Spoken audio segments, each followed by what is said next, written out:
Hello everybody, welcome back to some more Unison League on my Lancer.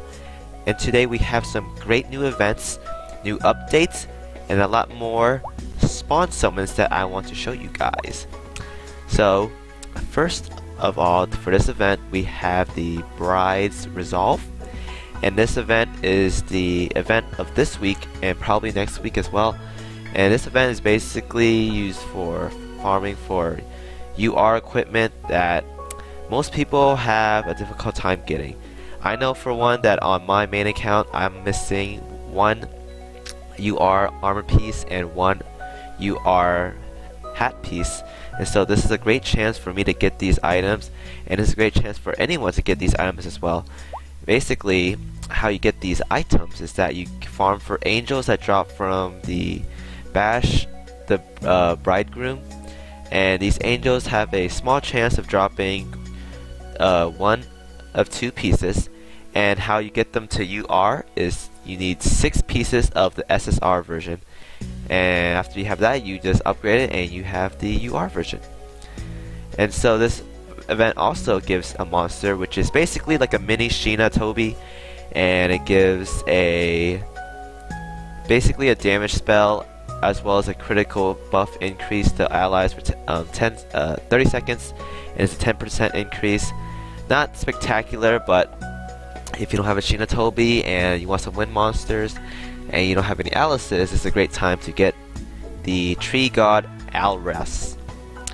And the beginning few dungeons I'll show you later on. These are just for farming cosmetics. These are a great chance to get different colored wedding dresses and wedding suits, as well as candles and some what do you call those bundles of flowers that the bride throws out. I do not know on top of my head, but you know what they're called. And we have some more spawn gear. Of course, always spawn gear, and this is basically revolving around water equipment. As you can see here, we have the water sword, the water lance. These are 26 cost gear equipment, and it gives physical testament, which I think is really nice to have. So if you guys want to get them, now is a decent chance to get them. No SSR rates up or SR rates up, however you still get 2 guaranteed if you do 10. So if you really want them and you have a lot of gems to splurge, then go ahead. Don't expect much unless you're willing to blow a lot, but you know, it's a great chance to get these items while they have rates up. And for monsters, we have the Ephemeral Siren, and this is basically a PvE monster. It gives a maximum HP buff to everyone, so basically like a mini Heaven's Breath or Life Up, as well as a debuff.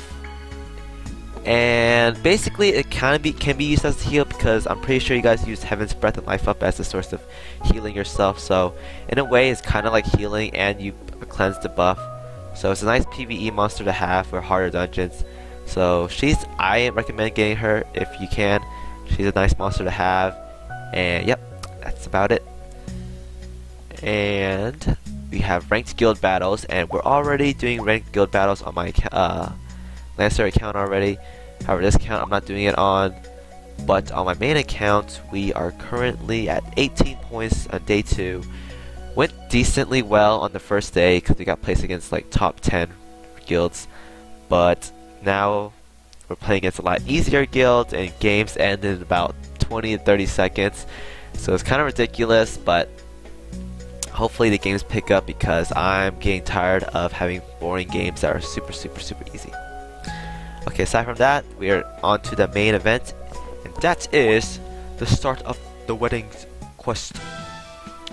And so this quest is kind of different from the other events you've done, because basically in order to do all of these quests you need to do this one first. So it's an 8 AP cost dungeon, so just get this out of the way so you can lock all the other ones. And in order to get higher tasks or higher level tier dungeons, you have to beat them in order from lowest to highest, or whenever the next one is available. So I remember one time, I think it was yesterday, One of our guild leader wanted to join us on our party run, however he couldn't join us and we're trying to figure out why. And then we found out that he didn't have any of the dungeons unlocked. So we waited for him to unlock those dungeons before we can run the 45 AP one with him. And the dungeon isn't that hard. I've been doing the 45 AP one with some guild mates pretty okay. I think every now and then we'll get like one death because of bad RNG and the boss just confused you like crazy. But I'll go ahead and tell you guys that if you want the dress and you have no party to run with, then just go with the 30 AP one. And if you're slightly stronger and comfortable with getting some random people to play with, then 34 AP is the best way to go. Alright, so we have the first tier quest out of the way. And so the next ones, you can unlock these. Basically these three right here, all three right here, the first wave, second wave, third wave, these are just for those cosmetics I told you about earlier. And me personally, I don't really want them. I just want the UR equipment, which is basically the last three. And you can get the monster here as well. So I recommend if you just want the stats of equipment and monster, just do the last 5. And if you really want a proficiency and the cosmetics, just do the first 3. I'll go back and do these later if I have time to, but first I'm going to start doing the Bash the Groom Apprentice level. And the difficulty spikes up because there's only 5 levels of this, so the first one's going to be super easy, second one still pretty easy. However, once you get to around the third and fourth one, it gets somewhat difficult. Oh my god, this is the first wave, that's ridiculous. So yeah, I say right around the 4th one is when it gets somewhat difficult. I know I've personally lost on the 4th one as well because my teammates died early. And I wasn't able to solo the boss because he just kept healing and stuff and confusing me. Alright, so right there you saw an angel spawn there. Those angels have a chance of dropping those wedding dress I told you about earlier, or the veil. And those are what people really want because those are the stats, or those are the pieces that you need to make the UR equipment. And so you want to get 6 of those, so you'll be farming this dungeon for a while if you want all the pieces.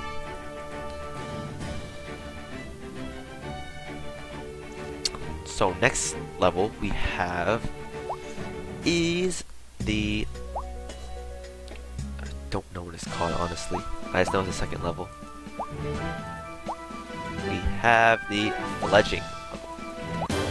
And just like any other dungeons, the higher the level you go, the higher drop rates are. I remembered earlier today we did a run with some guildies and we spent about 98 AP and we did 2 45 AP runs and only 1 angel spawn. All of us were pretty mad and it was kind of stupid because earlier that day we had one run where we had 3 angel rooms spawn back to back to back to back. And I think I got like 2 veil drops. It was kind of stupid. I'm going to show you guys here, right here. So yeah, these are the drops I got, and I got quite a lot from this. It was probably the best run I've had in the whole event so far. So that's probably where all my RNG went, honestly, because I haven't had a good one since then. Alright, some more coins. But trust me guys, if you're trying to farm for like equipment, just don't do the first 2, honestly, because those drop rates are pretty horrendous. I recommend if you're gonna start farming, start at the 30 AP one and go up from there. 30 AP to 34 AP one, or the 45 AP one. And don't forget to collect the proficiency, they're really nice to have. I know personally it takes a while to farm up proficiency. I'm currently banking around 8,000 proficiency on my main Lancer, mainly because I'm waiting for the 4th tier Lancer jobs, and I'm hopefully able to lock 3 or 4 skills with it. I kind of want to get the last tier one, whatever that is, so I'm going to look to farm for more proficiency on my main account, and hopefully I can reach the last tier skill with just the right amount. Alright, so right in Adventure, this is where it gets difficult. I don't think I'm going to have too much trouble to have like a decent party, because I think I have a decent amount of gear score to do this run comfortably. But make sure, like, it's a 5 tier stage, bring survivability. Trust me, bring any sort of survivability because it gets difficult towards the boss because of the mass confusion that he does. And if you don't have a cleric like me right here, it's gonna get quite difficult towards the harder level dungeons.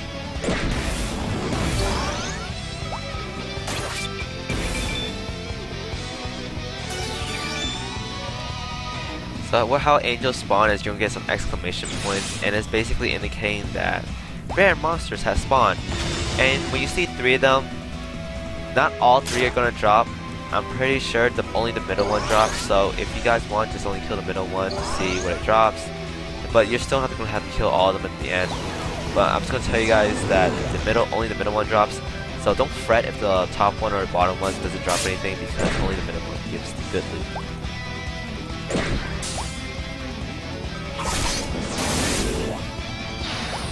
Tired of this green dragon. I've seen this guy so many times from Quest, from Labyrinth.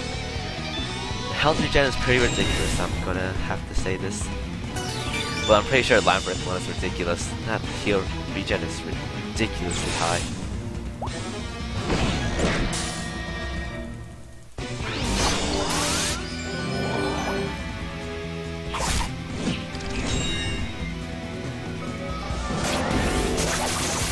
Okay, so we have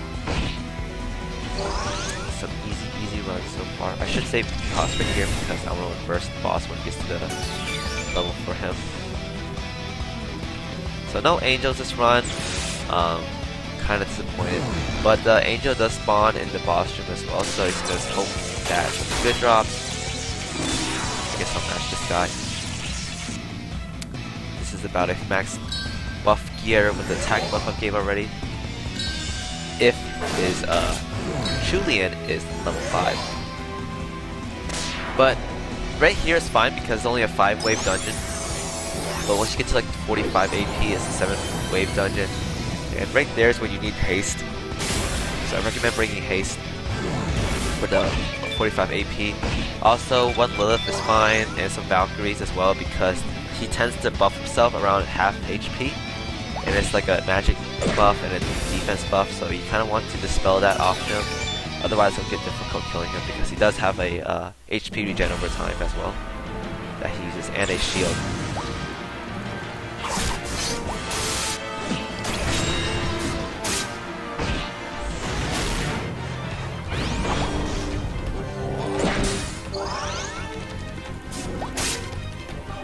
So you can see right here, like 30 APs when it starts getting somewhat difficult. We're sitting at 7 offensive buffs right now, and it's still taking a while to kill us. I mean, my teammates could have bad attack, but I'm just telling you guys that once you get to 30 AP, it starts getting difficult. So watch out, because you can't die if you get bad RNG, and the boss just keeps confusing you constantly, and you just end up killing yourself because you can't do anything.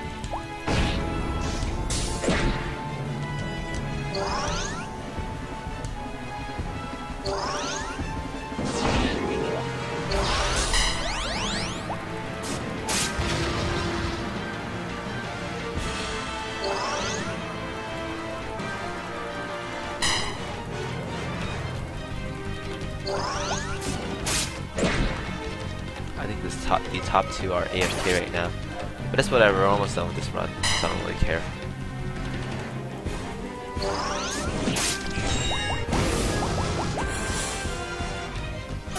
That was a super rare lemon, so don't worry about that.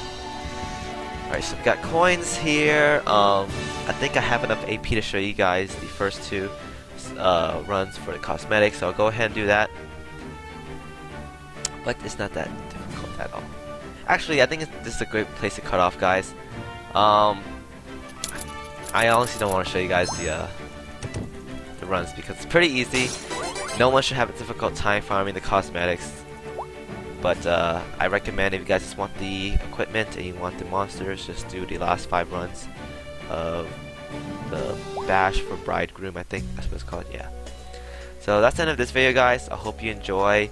If you like what you see in this video, please give me that like. If you want to see more future videos from me, please give me a subscription. And if you have any comments or any suggestions on any videos or anything that I have, please leave a comment in the video below. Alright, so that's the end of this video, guys. I'll see y'all next time. Peace.